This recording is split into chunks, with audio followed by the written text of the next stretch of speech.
नमस्कार मित्रों। आज चैत्र शुक्ला त्रयोदशी 2079 गुरुवार 14 अप्रैल 2022 प्रातः के 6:15 बजा चाहते हैं। परिवेश बहुत मस्त है, हवाएं बहुत अच्छी चल रही है। शरीर में बहुत दुर्बलता है, सांस बहुत ज़्यादा फूलती है। आज सुबह से कफ भी बन गया। गरारा नमक का और बाफ, औषधीय बाफ वो लेकर आया हूँ मित्रों। और पाँव की स्थिति ऐसी है कि नीचे उतरकर 25-30 कदम आकर बैठा हूँ, जिसमें 2 बार बीच में रुकना पड़ा और आकर बैठना जो है वो पाँव की विवस्था है, वरना ये थोड़ा प्रातः भ्रमण का समय है। पर कोई बात नहीं, आपसे बात करता हूँ तो संकेत तो ये दे रहा हूँ कि एक एक करके दिन बीत रहे हैं, पर वास्तव में ये काल नहीं बीत रहा है, मैं बीत रहा हूँ। कालो न यातो वयमेव याता। बहुत मन करता है मित्रों कि ये विषय आपके साथ पूरा कर सकूं। ये विषय अर्थात काल यात्रा और पुनर्जन्म।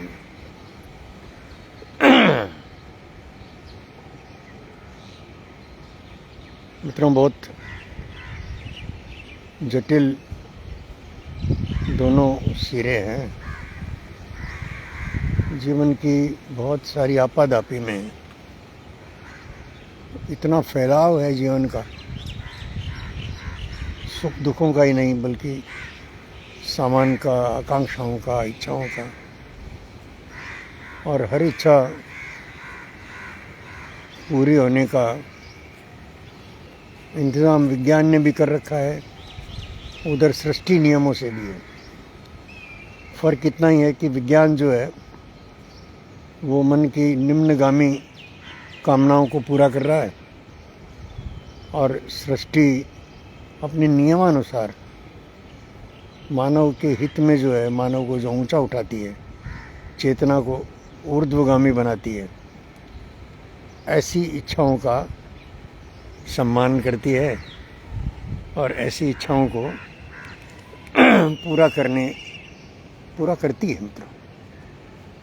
पूरा करती है प्रकृति, क्योंकि उसके पास कुछ भी अदेय नहीं है, असंभव नहीं है।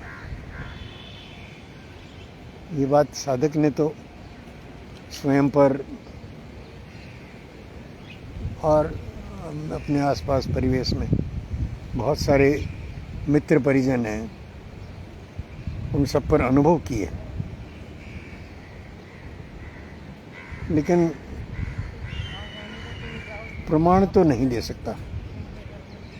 जब हम प्रमाण कहते हैं तो हमको विज्ञान का रास्ता ही ध्यान आता है कि प्रमाण ऐसा हो जो चर्म चक्षुओं से देखा जा सके, हमारे कानों से सुना जा सके, हमारे इंद्रिय गोचर हो। ये सब जो हम आध्यात्म की बात करते हैं तो इंद्रिय से परे की बात करते हैं मित्रों। परमाणु की जब विज्ञान से संबंधित मैं जितनी बात करता हूँ वो सब इन चर्म चक्षुओं से देखी जाए या चर्म चक्षुओं से न देखी जाए तो मशीनों का सहारा लेकर, कंप्यूटर का सहारा लेकर, बहुत फाइन कैमरों का सहारा लेकर के और इसको देखा जा सकता है। देखते ही हैं मित्रों, देखते हैं, दिखाते भी हैं। YouTube पर वीडियो भरे पड़े हैं। मित्रों, ये आज जो है वो 16वां सत्र है और एक मित्र ने फ़ोन पर मुझसे और यही चर्चा करते समय पूछा कि भाई मैं क्वांटम की चर्चा और टाइम टेबल की चर्चा, पहले मैं क्वांटम थ्योरी, क्वांटम मैकेनिज़्म यही ज़्यादा बोलता था। मेरे वीडियो भी हैं पहले के बने हुए बहुत सारे। अभी इन सत्रों में तो वैसा नहीं कहता मैं, लेकिन पहले के बने हुए क्वांटम थ्योरी पर बहुत से वीडियो हैं।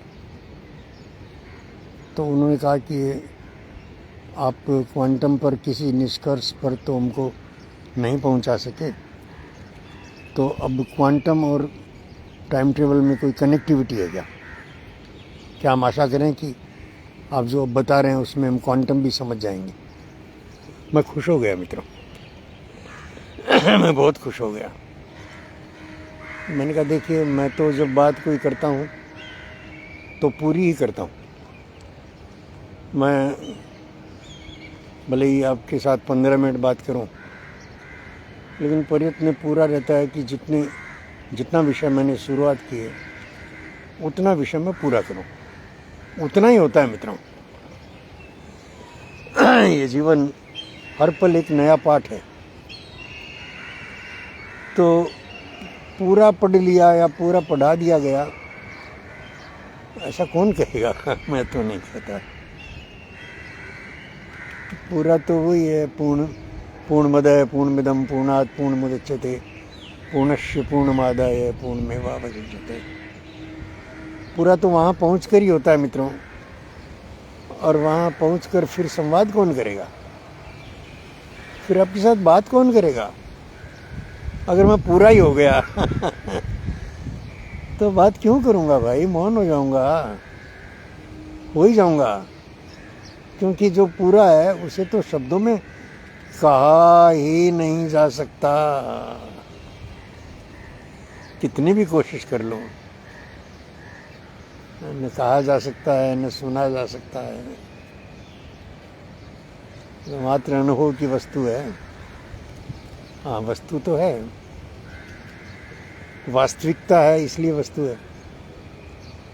वस्तु जब हम कहते हैं तो हमारी कल्पना होती है कि कोई हाथ में आ जाए पदार्थ की तरह, वही वस्तु।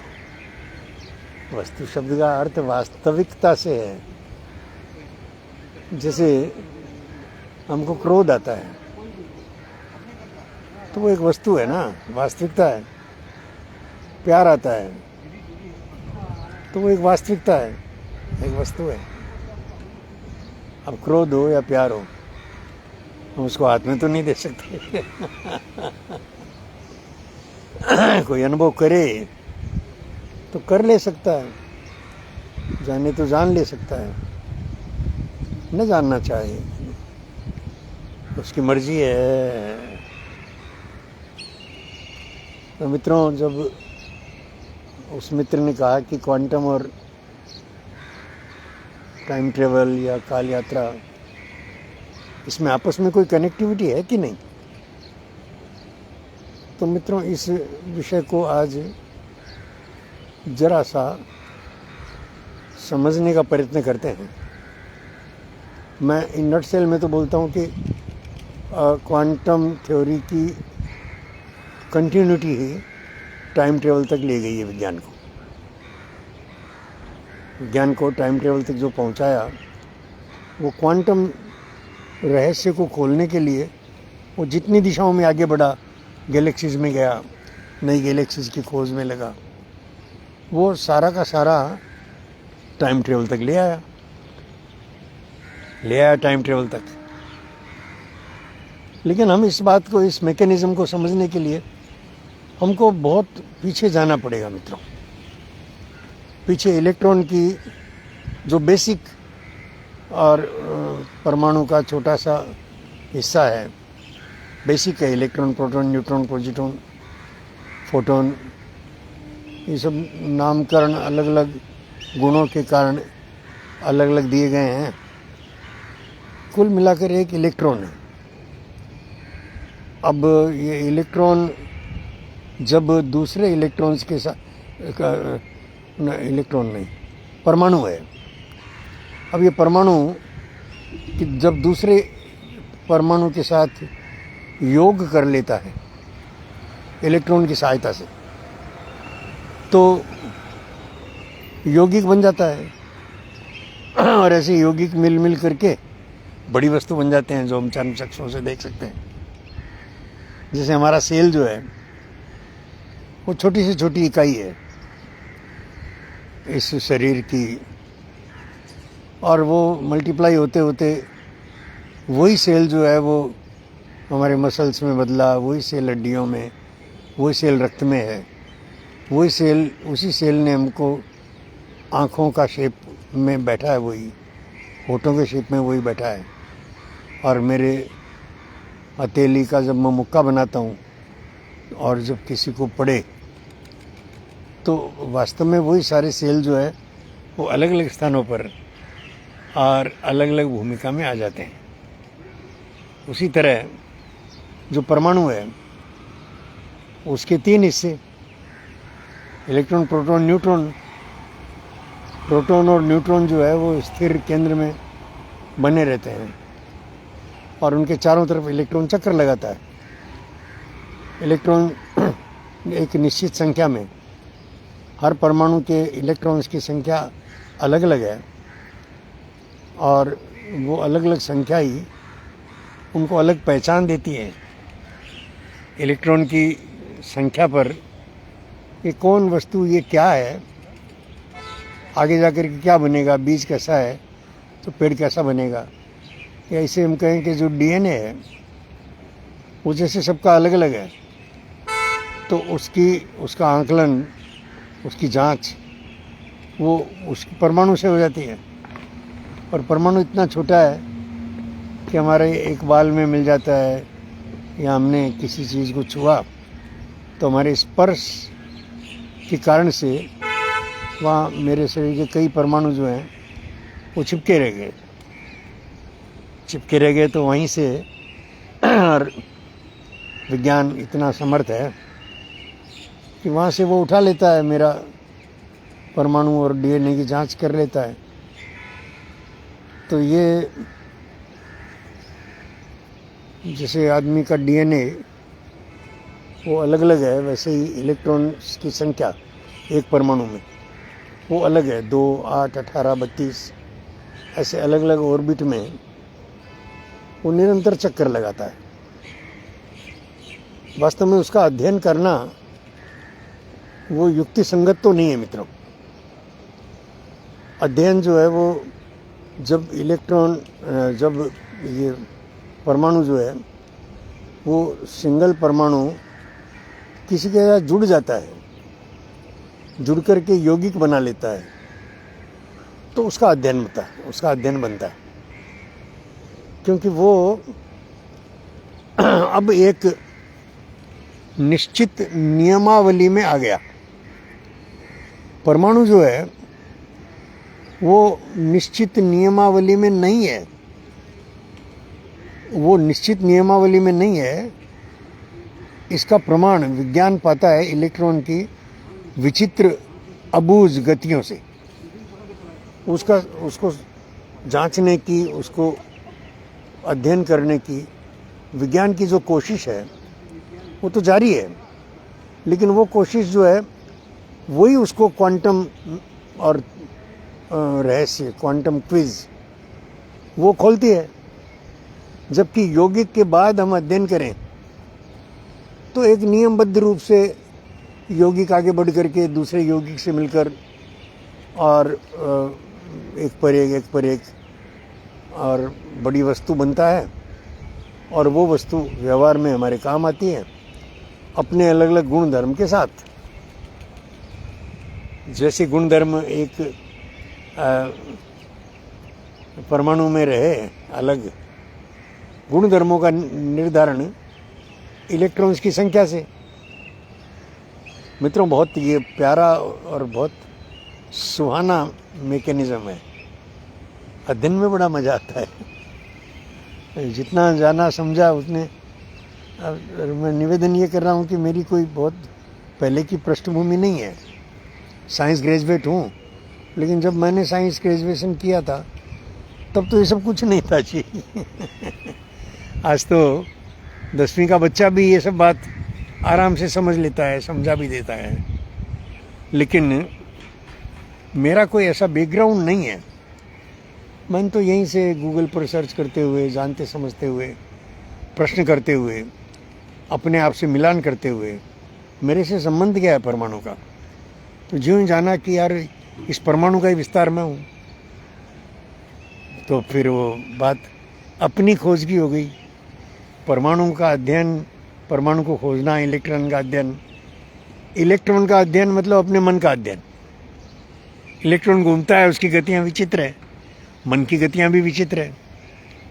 तो और परमाणु का मिलना, मिलकर ये यौगिक बनाना, मतलब एक छठे छड़े व्यक्ति का शादी कर लेना, शादी करके एक परिवार इकाई बना लेना। परिवार इकाई बनना मतलब एक नियम में आ जाना। अब वो कौन उसमें से नियम तोड़ता है, ये अध्ययन का विषय बनता है। कि उसने क्यों तोड़ा, क्या परिस्थितियां बनी, क्यों परिवार इकाई आज टूट रही है, वो अध्ययन का विषय बनता है ज़रूर, और उसमें सुधार भी हो सकता है। लेकिन अकेले परमाणु में इलेक्ट्रॉन की जो भी गतिविधियां होती है उस पर कंट्रोल भी नहीं है मानव का, किसी का कंट्रोल नहीं है। बिल्कुल वैसे ही जैसे युवा होता जो स्त्री या पुरुष है, लड़का या लड़की है, उस पर किसी का कंट्रोल होता है क्या? नहीं होता, चाहे जो करेगा उस पर कोई कंट्रोल नहीं है। जब तक वो शादी में नहीं बन जाते, या जब तक वो परिवार नहीं बन जाते, या जब तक उनके बच्चा नहीं हो जाता, तब तक उन दोनों में से किसी का भी अध्ययन करना न तो उचित है और न को होता है, बनता कुछ नहीं है। कोशिश कर रहा है मानव, ये साइकोलॉजी में, चाइल्ड साइकोलॉजी, यूथ साइकोलॉजी, किशोर अवस्था की साइकोलॉजी, किशोर लड़की की अलग साइकोलॉजी अलग और लड़के की अलग, ये सारा अध्ययन में लगा है, अध्ययन करता है यादव साहब, नमस्कार। लेकिन उसमें कोई निष्कर्ष या कोई वो नहीं निकाल सकता। शिवराज जाट, स्वागत है। तो देखिए, जैसे एक परमाणु का अध्ययन किसी निष्कर्ष पर नहीं पहुंचाता, वो क्वांटम जैसी समस्याएं देता है, वैसे ही मनोविज्ञान कितनी भी कोशिश करे, चढ़ती उम्र के युवा लड़के लड़कियों का सटीक अध्ययन वो नहीं बनता। बहुत आदर्शवादी बच्चा दिखता है, सारी कहना मानता है, कोई उसके मन में या दिखता नहीं है दोष, लेकिन वो कब क्या कर बैठेगा वो खुद ही नहीं जानता। इलेक्ट्रॉन जानता थोड़ी है कि वो इतनी विचित्र गतियां कर रहा है, उल्टा सीधा घूम रहा है। त्रिआयामी गतियां उसकी, और उसमें वो अपने 3 आयामों को छोड़ करके चौथे 5वें आयाम में चला जाता है।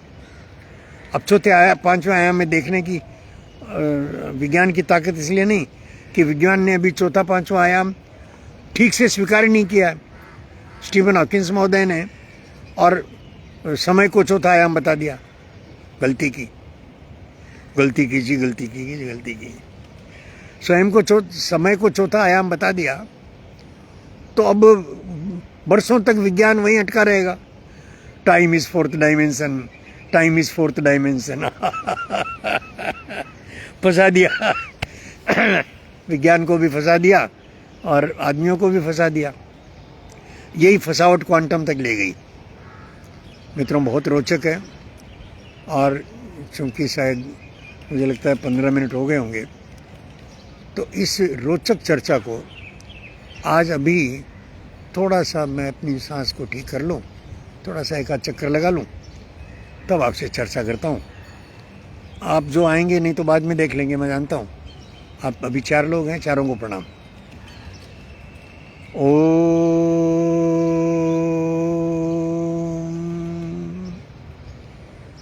ओ